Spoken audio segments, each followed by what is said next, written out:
ഒരേ ഒരു വായ്പ കൊടുക്കും. നാളത്തെ ഇലക്ഷൻ റിസൾട്ട് കാണാൻ പറ്റാം. അതുകൊണ്ട് നെഞ്ഞിരിപ്പാണ് ഇപ്പോ. തമിഴ്നാടൻ ജനങ്ങൾ ഒന്നാകെ ഏറ്റെടുത്ത ഈ ഒരു ഇലക്ഷന് അവിടുത്തെ കുത്തക ഈ കട്ടുമുടിച്ചും ജാതി ഒക്കെ പറഞ്ഞു നടക്കുന്ന ജനങ്ങളുണ്ടല്ലോ, ഈ നേതാക്കന്മാർ, അവരൊക്കെ സത്യം എന്തായിത്തീരുന്ന ഒരു കൊടുത്തൂല. ഇത് കാണുമ്പോൾ ഞാൻ വിചാരിക്കുന്നു വിജയ് ജയിക്കും എന്നൊക്കെയാണ്.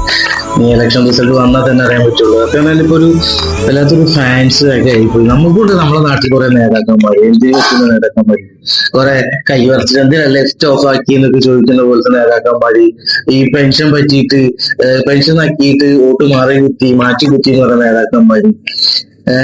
പിന്നെ കുറെ ഉണ്ട് എന്തെന്ന് വെച്ചാൽ വീട്ടിൽ പോയി ചോദിക്കുന്ന ദേശം മോനേനൊക്കെ പറഞ്ഞോട്ട് നേതാക്കന്മാർ. ഇതാണ് നമുക്ക് കിട്ടിയ നേതാക്കൾ. പിന്നെ മറ്റവർക്കൊക്കെ പറയും വേണ്ട, കൈ കാണിക്കാൻ പോലും തല്ലൂട്ടാണത്.